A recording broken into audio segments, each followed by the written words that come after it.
Milí priatelia, máme tu leto. Slnečno, teplo, vrchol vegetačnej sezóny. A súčasne nervozitu.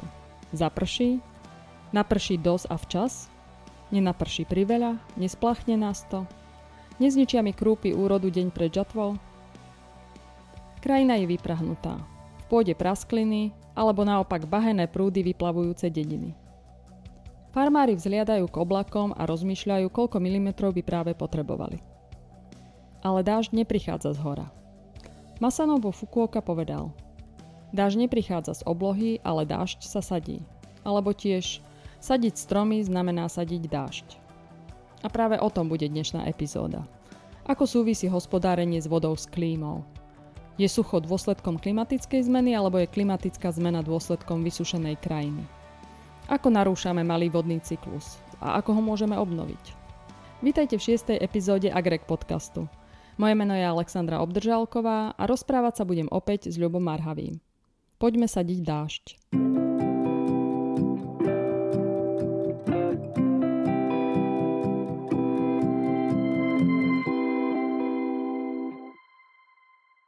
Ahoj Ľubo, môžeme sadiť dážď? Ahoj Saška, rád ťa opäť vidím po dlhšej dobe. No, dážď môžeme sadiť, ale je to skôr v takom prenesenom slova význame. A to je v podstate o tom, že či sme schopní v krajine vnímať veci alebo prírodné veci, ktoré ovplyvňujú to, akým spôsobom tá krajina dokáže hospodáriť s vodou, ktorá je teda daná z nebies. Pri tvorbe zrážok sa väčšinou zdôrazňuje veľký vodný cyklus, ktorý u nás predstavuje atlantické prúdenie, prípadne systémy od Jadranu, ale podľa autorov renomovanej a v zahraničí aj často citovanej práce Nová vodná paradigma, mám na mysli kolektív autorov okolo Michala Kravčíka a Martina Kováča, až 2/3 zrážok na našom území pochádza z malého vodného cyklu. Môžeš stručne zhrnúť, v čom je rozdiel medzi tým veľkým vodným cyklom a malým vodným cyklom? Veľký vodný cyklus je založený vlastne na tom, že sa odparuje voda z morí, z hladín morí, čo už dokonca tiež spočítali, že to je ročne zhruba 900 mm zrážok ako keby na celý kontinent. A následne vzduchovými masami, rôznym prúdením sa prenáša nad pevninu, to znamená na kontinenty. A tam sa vyprší v zrážkach, v rôznych intenzitách, samozrejme v rôznych oblastiach podľa prúdenia. Takže to je ten základ. Takto vlastne dostaneme vodu z tých obrovských rezervoárov, ktoré máme na planéte, to znamená z oceánov v smere na kontinent. Samozrejme časť tejto vody potom odchádza tým tzv. Povrchovým odtokom, ideálne tým prirodzeným, to znamená pramenišťa potokov a riek a vracia sa naspäť. To je nejaký teda ten veľký kolobeh vody. Potom sa ale bavíme o malom kolobehu vody a malý kolobeh vody je väčšinou vlastne už tvorený krajinnými prvkami alebo teda reliefom krajinným. Týka sa v prvom rade a najviac ovplyvňuje tie vnútrozemské krajiny a je to otázka hospodárenia s vodou v tej krajine na základe toho, do akej miery dokážu tieto všetky zrážky, ktoré padnú v tom veľkom cykle, ako ich dokážeme zadržať vlastne v krajine. Takže póry, koreňový systém lesov alebo koreňový systém porastov rastlín, ktoré máme na poliach, aby nám umožnili cez tú porovitú pôdu zasiaknúť do spodných vôd dostatok zrážok a dostať ich do pôdneho profilu. A následne potom tie zelené rastliny v rámci toho procesu tzv. Evapotranspirácie dokážu ochladzovať mikroklímu, to znamená produkujú vodné pary alebo teda spotrebovávajú tepelnú energiu slnečného žiarenia a na ochladzovanie vlastne tých samotných rastlín na povrchu pôdy sa spotrebuje vlastne tá zrážková voda. Tým sa znova dostane do výparu a meniacim sa teplotným režimom sa vracia alebo teda vyzráža v určitých lokalitách. Takže toto je malý kolobeh vody, ktorý zase potom sa dostáva do prameniš a tak ďalej. Momentálne sa to mení. Samozrejme je to trošku spojené s tým, čo si na začiatku povedala, akože otázka tej klimatickej zmeny. Takže jedna vec je tzv. Geologické cykly Zeme, to znamená máme za sebou alebo teda pravdepodobne mierne obdobie oteplenia a môže prísť ešte aj ochladenie, ale druhá vec je, že vlastne za posledné obdobie povedzme intenzívne je to asi 100 rokov, kedy sme začali v krajine zasahovať a bohužiaľ nezdravo a príliš ju odvodňovať. A druhá vec je vlastne, že povedzme z tých posledných výskumov, ktoré sú, alebo teda ľudia, ktorí prezentujú, tak vlastne od 70. rokov minulého storočia sme stratili takmer polovicu kapacity malého vodného cyklu. To znamená, že vlastne práve tie vnútrozemské štáty typu Česká republika, Slovensko a tak ďalej trošku viacej trpia tými takými ako keby nerovnomernými cyklami z toho dôvodu, že vlastne keď máme nejakú zrážkovú činnosť, musíme si dlhšie počkať na to, kým vlastne tie cykly veľkého vodného cyklu, to znamená vlastne nejaké frontálne zrážky a tak ďalej, prídu, aby nám znova zavlažili krajinu. Takže veľkí a malí sú v podstate postavené na podobnom princípe, ale malý je dôležitejší pre vnútrozemskú klímu práve vďaka tomu, ale ako dokážeme hospodáriť s tou vodou, ktorá vlastne v tej lokalite, v tom regióne spadne. To znamená, do akej miery ju vieme dostať do pôdy, aby ju zelené rastlinstvo, to znamená to všetko okolo nás, čo je živé, dokázalo využiť na opätovný výpar a vytvorenie mikroklímy. Ako nám to pomôže pri zmierňovaní dopadov klimatickej zmeny? Ako to pocítime? Pocítime to veľmi podobne, ako keď je Bratislava v lete strašne rozhorúčená a začínajú robiť zadažďovacie brány alebo automobily technických služieb začínajú proste cesty polievať, keďže sa nám už topí asfalt, aby sa proste schladila mikroklíma. Takže toto je v malom, to si robíme dobre pre seba. V krajine, keď udržíme vodu, tak tie vlastne zelené rastliny, a myslím si, že každý, kto v lete horúcom vošiel do lesa, tak cítil, že je tam citeľne chladnejšie. Takže pokiaľ ten les má vodu, dokáže ochladzovať mikroklímu. Toto sú vlastne procesy, ktoré my nejakým spôsobom využívame v svojom blízkom okolí v urbanizovanej krajine, ale neriešime tú krajinu. Pokiaľ začneme riešiť krajinu, tak nebudeme mať 40 stupňové horúčavy, pretože tá zelená krajina okolo nás, keď bude mať dostatok vody, tak bude schopná vytvárať mikroklímu a v rámci tých obnovených režimov malého vodného cyklu sa nám bude vlastne znižovať intenzita tých ako keby neprimeraných zrážkových režimov, pretože to je práve zase spojené s tým, že čím viacej nám chýba voda v pôde, nevie zelené rastlinstvo ochladzovať alebo vytvárať mikroklímu a ochladzovať to naše prostredie. Tým pádom máme vyššie vystúpané tie tepelné prúdy vzduchu, kde dochádza k silnejšej kondenzácii a máme práve tak tie extrémne prejavy veľmi silných búrok alebo prípadne potom samozrejme toho krupobytia, čo je priamo spojené s tým, že nedokážeme ako keby zabezpečiť pravidelnosť malého vodného cyklu. Z čoho pramení to, že sa nám objem zrážok z malého vodného cyklu znížil? Tak my sme vlastne celú zelenú krajinu okolo nás svojím spôsobom tým, ako hospodárime, sme začali ochudobňovať o vodu, ktorá by bola normálne ako uložená v rezervoári zvanom pôda. A tým, že my sme začali meniť parametre pôdy, ktoré akože nevnímame, a to už jedno, že či je to v poľnohospodárstve alebo v lesníctve, tak sme vlastne zmenili pomer vody, ktorá z krajiny oteká povrchovým otokom proti tej vode zrážkovej, ktorá zasiakne do pôdneho profilu.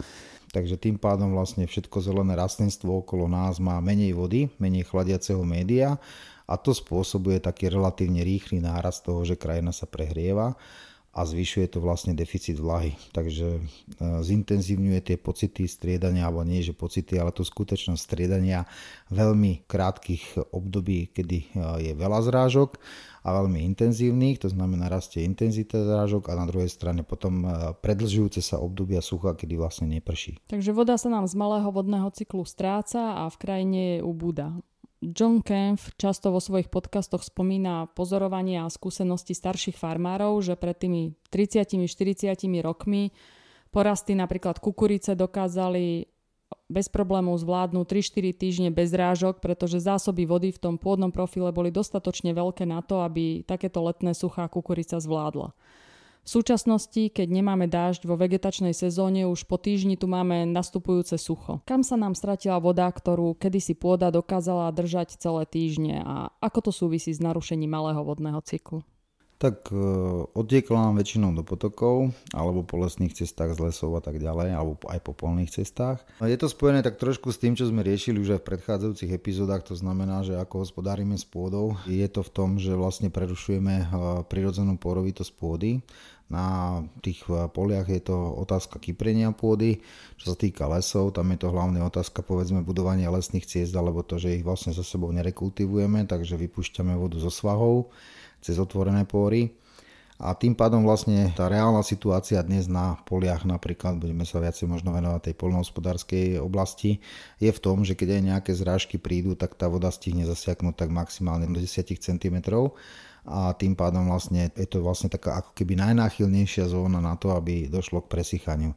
Takže aj v období, keď povedzme sú väčšie zrážky, alebo dokonca aj keď prídu relatívne intenzívne krátkodobé zrážky, tým, že ten pôdny profil nie je schopný do väčšej hĺbky pojať tú vodu, tak je to iba ako keby krátkodobé zavlaženie. A je to spojené hlavne s tým, že vlastne ten proces je ako keby kumulatívny, to znamená, že tie chyby v tej krajine sa dejú následne v určitom oneskorení a tým, že vlastne my tým intenzívnym kyprením sme znižovali tú porovitosť a zvýšili sme vlastne povedzme používanou technikou to zhutnenie, tak sme vlastne ako keby narušili a dostali mimo rovnováhy vlhkostné režimy v pôde, čo následne malo vplyv na to, že sa znížila biologická aktivita, okrem toho, že nám klesá vlastne rozmanitosť, takže vlastne za rôznych meniacich sa vlhkostných režimov v pôde a teplotných režimov už funguje stále menej a menej vlastne toho mikrobiomu, ktorý v pôde je a tým pádom nedochádza k dobrej transformácii organickej hmoty, či už ju zapravujeme alebo to, čo rastie na povrchu,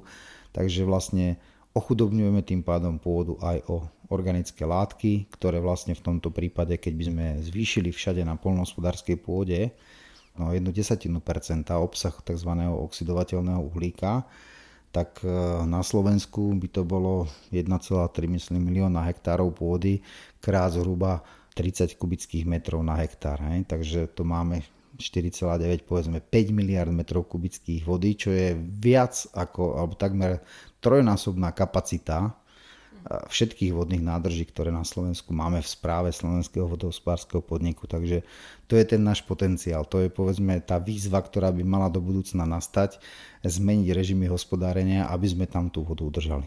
Zhutnenie je podľa mňa často podceňovaný faktor. U nás na katedre pedológie Prírodovedeckej fakulty UK sme sa venovali výskumu podorničného zhutnenia medzi konvenčným a regeneratívnym spôsobom hospodárenia. A ten rozdiel nameraných hodnôt bol výrazný medzi týmito dvoma typmi hospodárenia. Ukázalo sa, že po 10 rokoch bez orby a ďalších regeneratívnych postupov podorničné zhutnenie de facto zmizlo. Naopak konvenčná parcela mala hodnoty zhutnenia o mnoho vyššie, dokonca o mnoho vyššie ako je limit pre rast rastlín, koreňov. A ako zhutnenie berie pôde a krajine vodu a potom následne farmárom výnosy?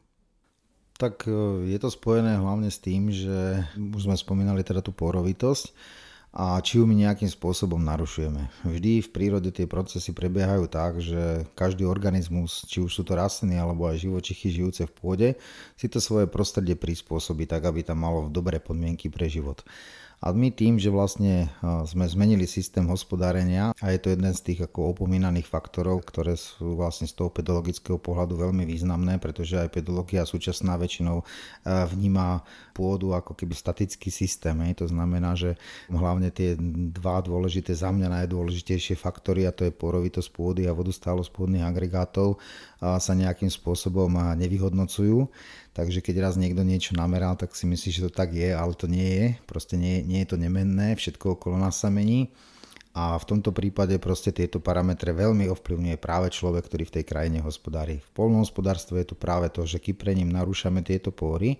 A tým, že povedzme teda pôdne baktérie, huby a všetko, čo v pôde žije, nemajú dostatok času, aby obnovili ten systém porovitosti, pretože my sa rozhodneme to zmeniť povedzme dvakrát do roka, takže máme jarné plodiny a ozimné plodiny, ktoré medzi tým proste dvakrát kypríme, tak tú prirodzenú porovitosť zmeníme. Samozrejme máme ešte aj ťažšiu techniku, aby sme mali väčšiu výkonnosť, aj všetko je to v záujme ako keby ekonomiky. Technokratická spoločnosť proste potrebuje vysoké výkony a ľuďom sa veľmi už pracovať nechce, takže nemáme menšiu techniku a viacej ľudí na poli.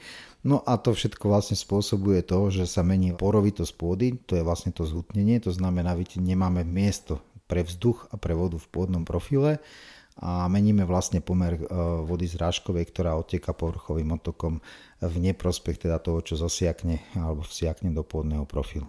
Takže to sú všetko veci, ktoré v konečnom efekte znamenajú zlé hospodárenie so zrážkovou vodou v pôdnom profile. Takže potom sme svedkami poľných bazénov, klzísk alebo bahnotokov. Vzdávame sa teda tej prírodzenej zásobárne vody, ktorú pôda má. Áno, tie procesy sme natoľko zmenili v tej krajine, že ja neviem, možno keď informačne, pretože tieto prípady, keď ľudia budú chcieť, tak si určite spomenú z médií, už bolo veľa informácií, ktoré boli síce inak vzťahované, ale napríklad v roku 2022 slovenskí lesníci spočítali, že vyše 500 potokov vyschlo. Hej? Mali sme vtedy Trnavku suchú, mali sme suchú Bodvu a tak ďalej. Tým, že sme vlastne zmenili a vytvorili, povedzme, ja neviem, zo lesných ciest a z polí sme vytvorili ako keby sekundárne vodné toky, kde vlastne povrchovým otokom voda rýchlo odtečie, nezasiakne do pôdy, tým pádom máme nepomer vlastne vody, ktorá vyviera, je to klasické pramenenie tých potokov, aké bolo kedysi v minulosti, a tým, že sa veľmi veľký objem vody takto rýchlo z krajiny stratí, tak dochádza vlastne k tomu, že my už takmer 25 rokov máme tzv. Hydrologické sucho. To znamená, že sa neobnovujú zásoby spodnej vody v pôde. Takže máme narušený celý tento malý vodný cyklus. Jednotlivé kolieska celého mechanizmu nám vypadávajú, chýba nám pôda s dobrou štruktúrou, uhlík v pôde, funkčná biológia v pôde, póry, rastliny a stromy po celý rok. Lesy máme odvodnené, chýbajú nám krajinné prvky ako mokrade, meandrujúce rieky a tak ďalej. Ako je ale možné zvrátiť tento stav? Aké opatrenia musíme urobiť? A ako môžeme vôbec začať sadiť dážď? No, samozrejme postupov by mohlo byť viacero, ale v prvom rade si musíme priznať, že tým základným problémom sme my, ako ľudia všetci. A teraz nemyslím len poľnohospodári, lesníci, prípadne vodohospodári, ale dokonca aj obyvatelia častokrát. Takže keď si pripustíme to, že niečo nerobíme dobre a chceme to nejakým spôsobom zmeniť, nechcem teraz riešiť celé metodické postupy, ako na to nie som ani kompetentný, ale v zásade pokiaľ začneme vytvárať v krajine znova priestor na to a musíme začať ale v prvom rade pôdou, to musí byť ako keby prvý zámer, ktorý chceme, potom následne robiť nejaké sekundárne opatrenia typu nejakých tôní alebo mokradí, to znamená obnovovať vlastne aj v miestach, kde nevieme vyriešiť lepším spôsobom zasakovanie a pri tých vyšších intenzitách ešte stále môže dochádzať k povrchovému otoku, tak musíme robiť ako tzv. Technické riešenia. No a následne samozrejme potom to, čo už sa relatívne robí, ale za mňa zatiaľ to berieme zo zlého konca, pretože väčšina opatrení sa rieši v tzv. Urbanizovanej krajine, čo je tiež dôležité samozrejme, to je ako bez pochyby, ale urbanizovaná krajina napríklad na Slovensku je povedzme do zhruba 10% výmery plochy. Takže my si síce podmienky čiastočne zlepšíme, ale bohužiaľ nevyriešime tú krajinu okolo nás a tá je najdôležitejšia. Proste zelená krajina okolo nás potrebuje dostatok vody, aby mohla vytvárať mikroklímu. Pokiaľ ju nemá, tak nie sme schopní naštartovať, dá sa povedať, ten proces obnovy malého vodného cyklu. Takže prerozdeľovania zrážok v rámci povedzme štátu alebo teda v nejakom tom území vnútropevnínskom. Takže potrebujeme zelený pokryv celý rok, potrebujeme rozmanité druhy, potrebujeme lesy, ale všetko s pôdou, ktorá dokáže vlastne tieto zrážky prijať a dokáže ten proces obnoviť. Áno, v podstate, ja neviem, Slovensko našťastie je dosť hornatá krajina, takže my máme tých kopcov dosť, ale len si treba predstaviť, že každý ten kopec je niečo ako prevrátená priehrada. To znamená, že tam sa nám zadržiavala voda.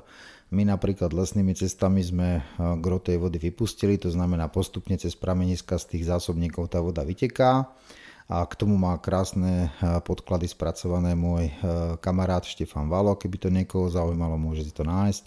Takže my sme vlastne takto ako Slovensko už stratili obrovskú zásobu vody a teraz momentálne v tých režimoch alebo v tej sieti lesných ciest za toho, ako hospodárime, či už v lesoch alebo aj na tých poliach, nedochádza k obnovovaniu zásoby spodnej vody. Je to napríklad aj tým, že keď častokrát kopem nejaké pôdne sondy, tak v novembri, v decembri, kedy vlastne je vegetačný kľud a už nie je voda odčerpávaná rastlinami, máme prirodzené ochladenie v podstate v atmosfére, tak keď prídu nejaké zrážky, mali by mať čas a v kľude zasakovať a obnovovať zásoby spodnej vody, tak častokrát v hĺbke 70-80 cm v pôde nájdem vlastne pôdu, ktorá je mierne navlhlá. To znamená, že vlastne jesenné a zimné zrážky sa nestihnú spojiť so vzlinaním zo spodných vôd. Takže to je vlastne ten zásadný dôvod, prečo môžem dnes kľude a bez nejakých problémov povedať, že Slovensko vysychá. A bohužiaľ nie je to len Slovensko. Dá sa povedať, že z pohľadu toho, čo sa deje, tak celá Európa výrazne vysychá. Čo nám teda hrozí Slovensku aj Českej republike, keď budeme pokračovať v doterajšom spôsobe hospodárenia? Španielský scenár, Stredomorie prišlo o letné búrky, Blízky východ o úrodný polmesiac. Sme ďalší na rade? No áno, pokiaľ nezmeníme ten spôsob, akým vnímame vlastne prírodu okolo nás, tak a to, ako tam teda hospodárime, tak s najväčšou pravdepodobnosťou nás čaká presne tento scenár. Pokiaľ sa v globálnom meritku nezmenia nejaké pomery, tak myslím z hľadiska geologického cyklu, tak to všetko, čo je okolo nás, sa bude iba zintenzívňovať. My sme za bodom zlomu, to znamená, že keď by som to zobral, ako som spomínal, s tým hydrologickým suchom, keby sme všetky tie kopce, ktoré na Slovensku máme, chceli znova dosytiť vodou, ktorá odtiaľ vytiekla a neobnovala sa zásoba vody, tak potrebujeme minimálne 25 rokov zrážok, bez toho, aby nám voda odtiekla z tých lesov, alebo teda po povrchu. A to samozrejme nie sme schopní tak rýchlo urobiť. Takže v zásade môžeme síce šetriť ako ľudia, hej, na spotrebe, ale v konečnom dôsledku tá krajina okolo nás vyschne. Keď bude suchá krajina, nebudeme mať zelenú krajinu, tak nám nebudú chodiť takmer žiadne zrážky. A budeme ako na Sahare, raz do roka intenzívny dážď a potom dlho nič. Takže dezertifikácia krajiny. Áno. Ak dnes už nedokážeme zadržať vodu z jednej 20 mm zrážky, čo budeme potom robiť, keď budú 2 mesiace bez dažďa, dlhšie obdobie bez dažďa? No to by chcelo asi nejakú sklenenú gulu. Netuším, čo budeme robiť, ale myslím si, že to nebude dobrý stav. Častokrát sa stretávam s tým, že sa ma pýtajú, že ľudia, keď niekde tieto veci prezentujeme, že vlastne prečo na to ľudia nereagujú. Neviem, netuším. Základná informácia, ktorá je, že pokiaľ teda nám tečie voda z kohútikov, tak samozrejme sme v tom, že nič sa nedeje, nie je problém. Možno keď to trošku odľahčím, tento rok bola taká upresním, že čo všetko nevnímame. Tento rok bola veľmi, veľmi suchá zima, ale štandardne ľudia ako občania zaregistrovali, že neboli snehové zrážky, nebol sneh. Ale máme lokality, kde ľudia už sú zvyknutí, že už 10 rokov nebol sneh, takže každý to bere, že je to štandard a je to normálne. Ale po minulé roky si možno niektorí spomenú, a to je teraz otázka možno na publikum, alebo teda možno keď si dá každý sám pre seba tú otázku, že či vôbec sa zamysleli nad tým, pretože mne zatiaľ iba jeden jediný človek akože povedal, že si uvedomil a že sa zamyslel nad tým, že v zime napríklad nemusel škrabať sneh alebo teda ľad zo skla auta. Možno sa mu to stalo 3-krát, ale bolo obdobie, kedy proste boli nočné mrazy, ale z hľadiska narušeného vodného cyklu, malého vodného cyklu sme mali takú malú relatívnu vlhkosť vzduchu, že už sa netvorila ani námraza. To znamená, že mali sme minusové teploty, ale sklá na autách nenamrzli. A teraz je otázka, uvedomili si ľudia, že sme už až v tak extrémnej situácii, že v zime máme tak suchý vzduch, že tam nie je žiadna relatívna vlhkosť, že vlastne máme natoľko narušený malý vodný cyklus? To je naozaj alarmujúce. Tak čo s tým teraz? Keď sa vrátime k sadeniu dažďa, na akej veľkej ploche potrebujeme urobiť opatrenia, aby sme nejakým spôsobom zmenili alebo obnovili zrážkový režim v krajine?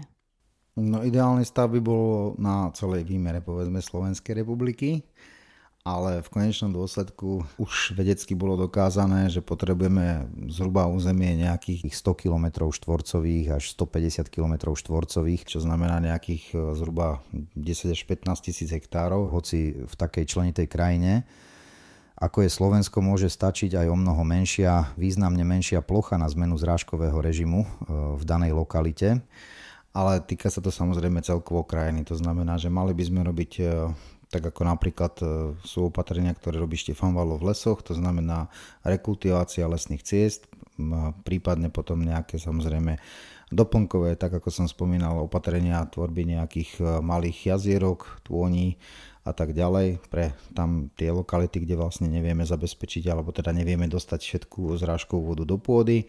No a na poliach samozrejme to, čo sme už v minulých epizódach riešili, to znamená chrániť povrch pôdy, či už zeleným rastlinstvom alebo odumretými rastlinnými zvyškami proti vlastne výparu, neproduktívnemu, a vlastne snažiť sa čo najmenej kypriť pôdu, aby sme jej prinavrátili prirodzenú porovitosť, ktorou vlastne dostaneme väčší podiel zrážkovej vody do pôdneho profilu.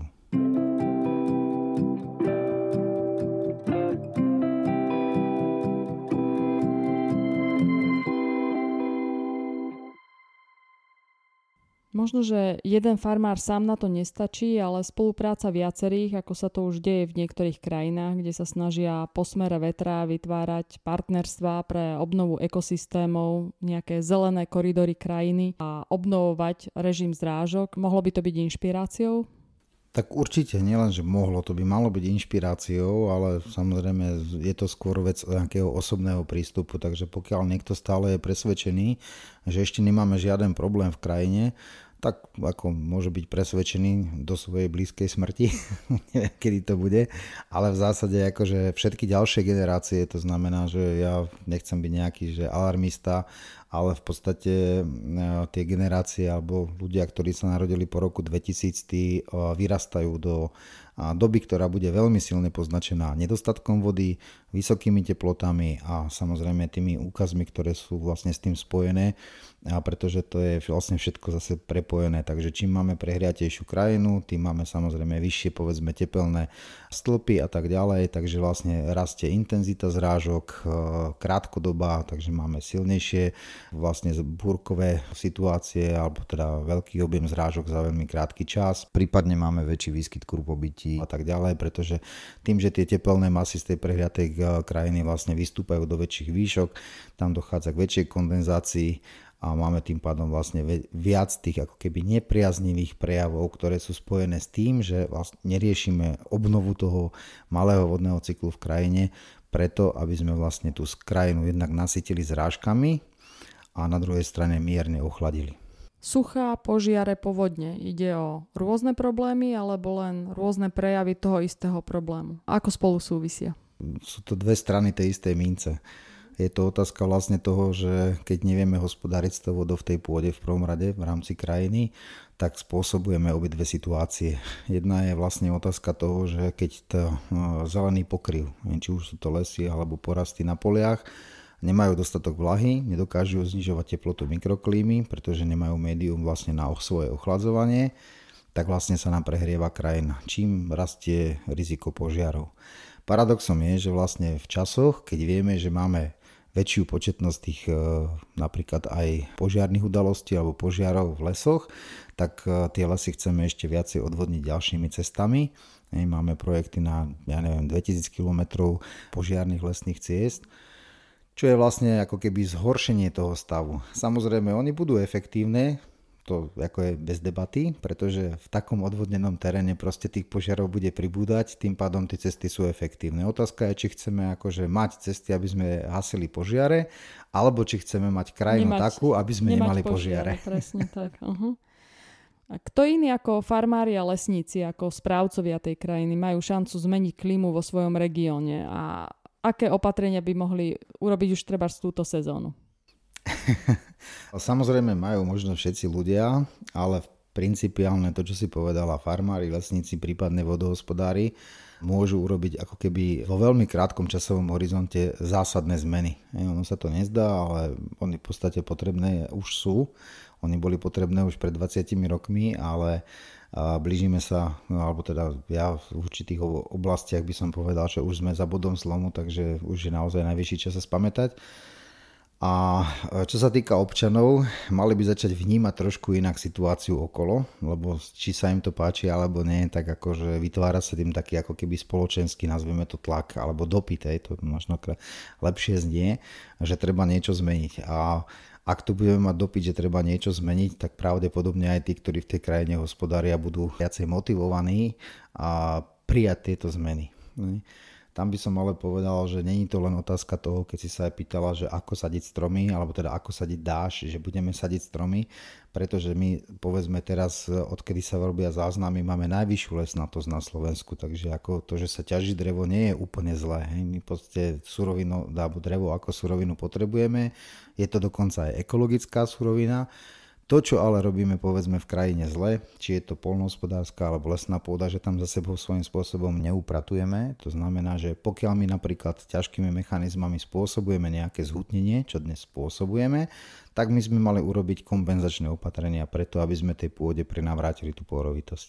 A to nerobíme. Často počujeme od politikov a nielen od nich, že dlhotrvajúce obdobia sucha a nedostatku vody vyriešime ďalšími priehradami.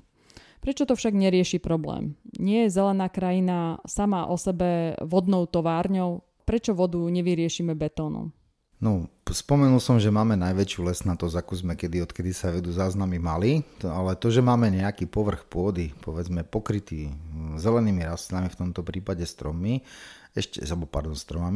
tak ešte neznamená, že máme dostatok vody. Je to vidieť, povedzme, rok 2022 a 2024 v lete už proste určité a nie malé výmery lesov vyschli, čo je netradičné, aby v auguste proste vyschli lesy, ale bolo to vlastne spôsobené dlhotrvajúcim obdobím ako keby vysokých teplôt bez zrážok.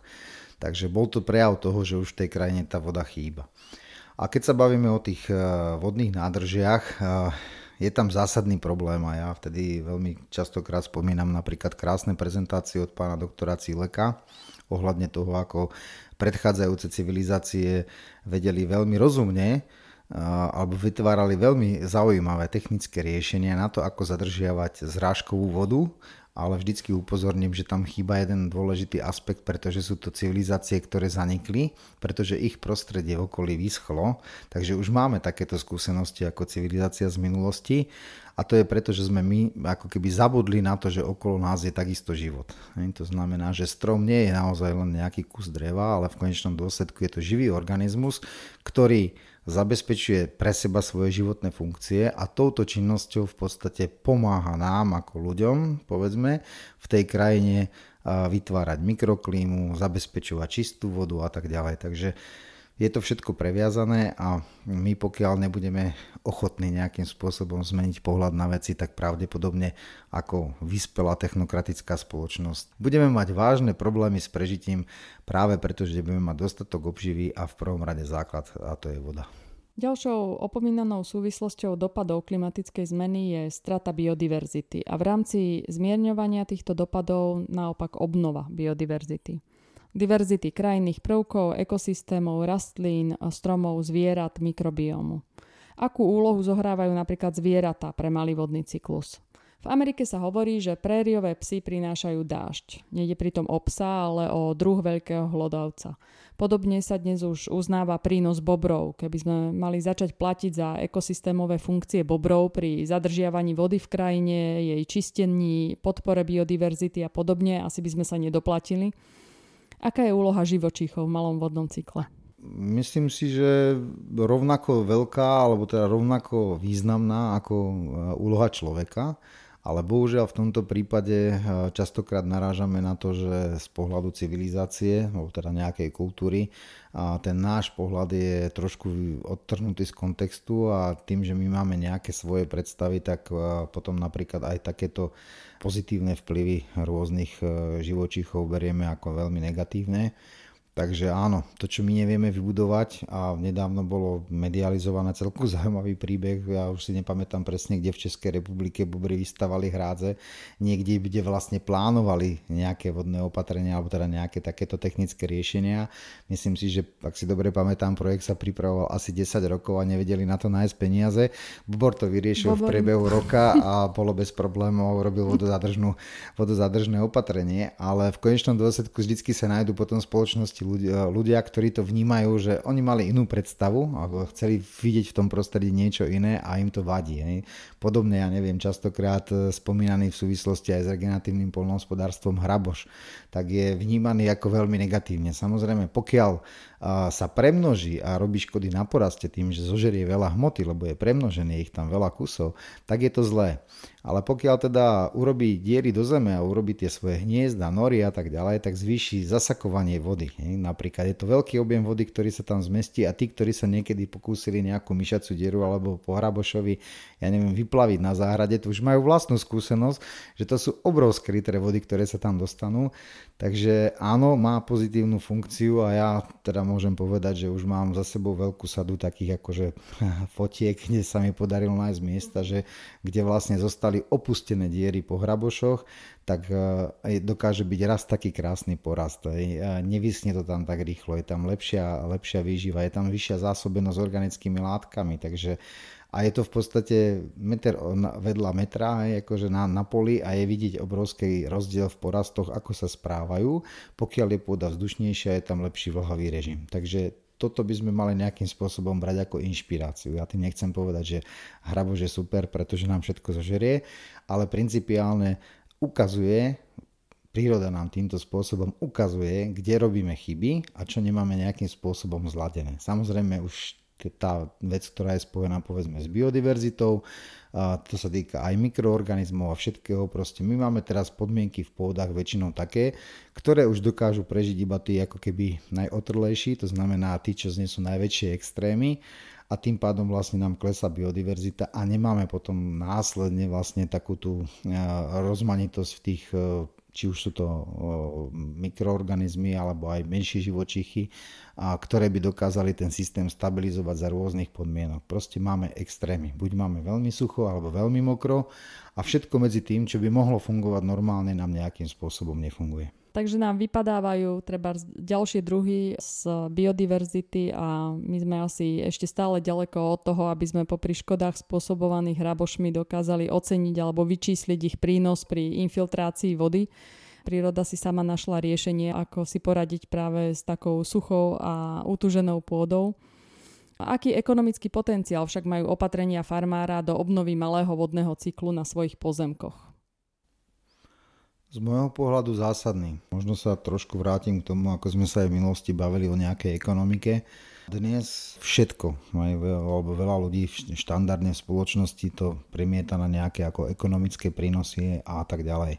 A poľnohospodárstvo je vyslovene biologický systém, takže my môžeme do toho vstupovať nejakými teda syntetickými hnojivami alebo ochrannými prostriedkami, pretože sme narušili diverzitu, všetko ostatné, nechcem sa vrácať k tomu, čo sme v minulosti riešili, ale účinnosť všetkých týchto vstupov vždycky bude postavená na tom, do akej miery dokážeme hospodáriť so zrážkou vodou v pôdnom profile. Keď sa budeme baviť o poľnohospodárstve, v lesníctve je to obdobne, len tam sú tie cykly ďaleko dlhšie, takže až takto človek nevníma.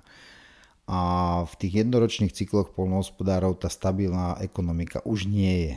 To znamená, že pokiaľ sa tie systémy nejakým spôsobom nezastabilizujú, to znamená, nezmeníme ten prístup, ktorý máme k tomu, ako hospodárime na pôde, tak tie ekonomické parametre budú neudržateľné. A máme len dve cesty. Buď teda zabezpečíme vyššiu účinnosť tých vstupov, aby sme nemuseli zvyšovať náklady, alebo pri rastúcich nákladoch v podstate dopad na všetkých nás ako obyvateľov bude v neprimerane rastúcich cenách potravín, ktoré potom už samozrejme si každý musí zhodnotiť, že či má tú kúpyschopnosť, aby bol schopný sa, alebo či má tie možnosti a vie si zarobiť dostatočné zdroje, aby to bol schopný zaplatiť. Povedz, Ľubo, koľko je to miliard eur, čo stráca Slovensko, Česká republika, Európa, ale celá naša planéta v podstate tým, že takto nekonáme. Že okoľko by sme mohli byť bohatší, zdravší, spokojnejší, mierumilovnejší, menej vystresovaní. No, priznám sa, že...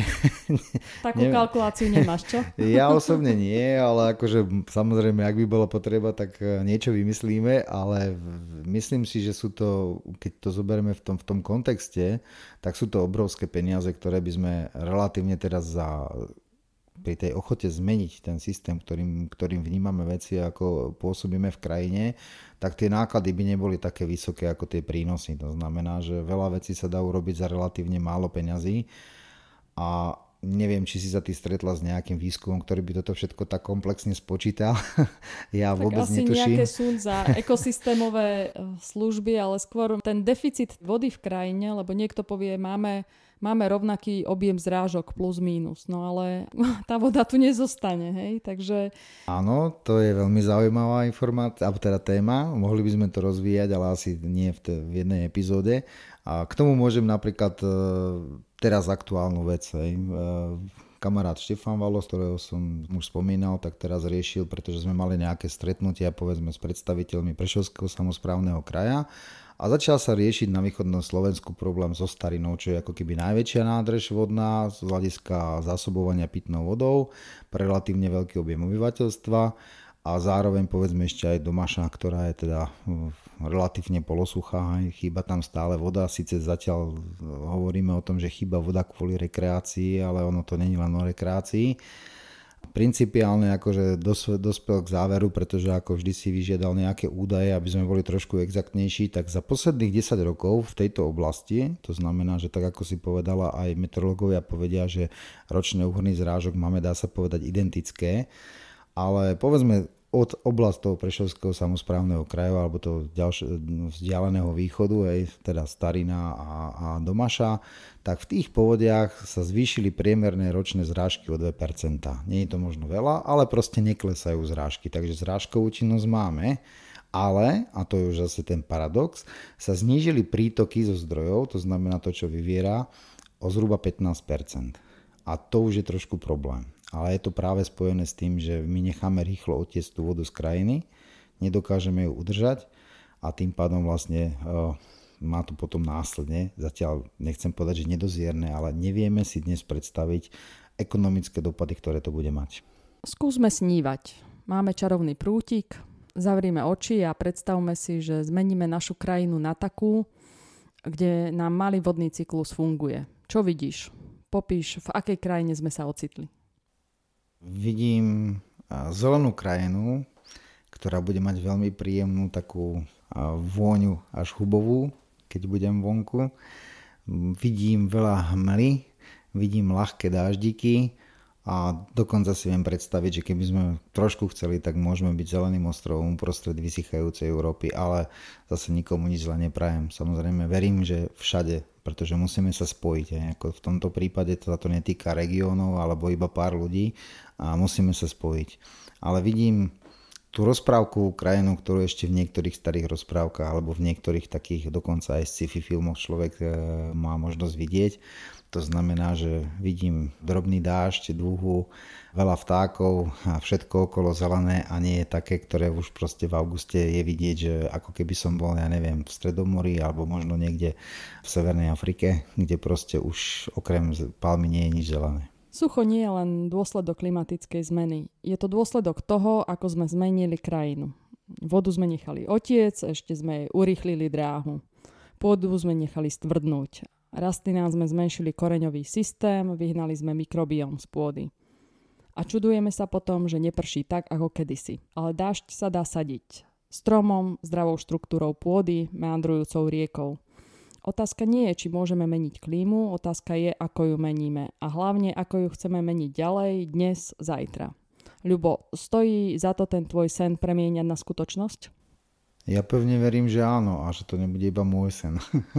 Budem rád, keď sa k tomu pridajú aj iní ľudia, ktorí z tej svojej pozície začnú nejakým spôsobom, hlavne v prvom rade určite vnímať veci.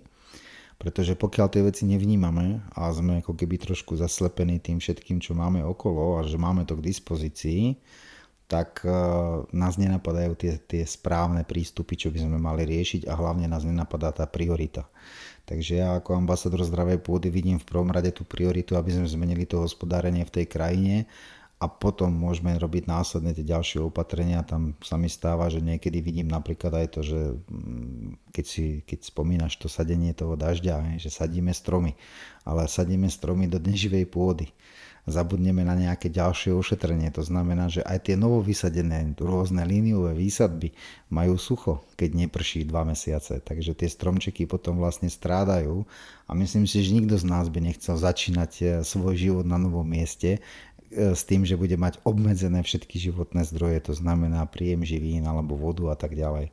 Asi ťažko potom dokážeme splniť ten svoj účel, takže áno, je potrebné sa zamyslieť, ale hlavne určite potrebujeme nejakým spôsobom veci, keď už niečo premyslíme, tak doťahovať ako keby do detailov. Aby sme nerobili veci len preto, že si môžeme povedať, že niečo som zmenil, ale aby sme robili veci preto, že to, čo som zmenil, má význam. No a tam je také, neviem, kto to povedal, ale veľmi zaujímavé, neviem, či to je príslovie, že vlastne sú vzácni tí ľudia, ktorí sadia stromy, pritom vedia, že pod nimi sedieť nebudú. To znamená, že ich sadia pre niekoho iného a to si myslím, že by mal byť asi ten zásadný odkaz, prečo by sme mali zmeniť hospodárenie v krajine, pretože to nerobíme pre seba. My už to asi veľmi nestihneme, aspoň naša generácia spred roku 2000, ale pre tú generáciu, ktorá je vlastne po roku 2000, tak pre ňu to bude rozhodujúce. Buď tu bude polopúšť a povedzme prípadne púšť Sahara za 50 rokov, alebo tu bude krásne zelené Slovensko, tak ako si ho väčšina z nás pamätá spred 40 rokov a možno ešte povedzme, alebo o trošku zelenšie pre tých, ktorí si ho pamätajú spred, alebo keď sa narodili po roku 2000. Tak vás teda pozývame, pridajte sa, prípadne nám zazdieľajte, ako to robíte na vašich farmách, vo vašich záhradách, ako vysadíte dážď. Ďakujem, Ľubo, že nás stále motivuješ a ukazuješ nám cestu. Ja veľmi pekne ďakujem za možnosť prezentovať svoje myšlienky a postrehy. Ďakujem.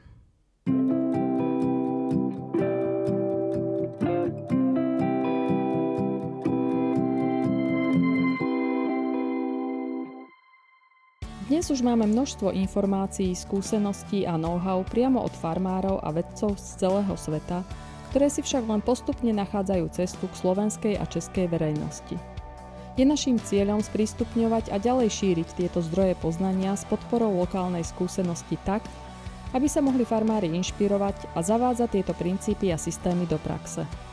Sme presvedčení, že systémové uplatnenie týchto princípov má potenciál nielen regenerovať pôdu, obnoviť ekosystémy či prinavrátiť biodiverzitu do agrárnej krajiny, ale tiež znovu nadobudnúť stratený vzťah k pôde, zvýšiť zisk a finančnú stabilitu fariem a posilniť ich odolnosť voči následkom klimatickej zmeny. Živá výmena poznatkov a skúseností a otvorená diskusia sú neoddeliteľne späté s princípmi regeneratívneho poľnohospodárstva. Pomôžte nám zlepšovať obsah vašou spätnou väzbou a podielte sa o svoje skúsenosti a pozorovania z praxe. Napíšte nám na lubomír@agrekpodcast.sk alebo na alexandra@agrekpodcast.sk. Ďakujeme.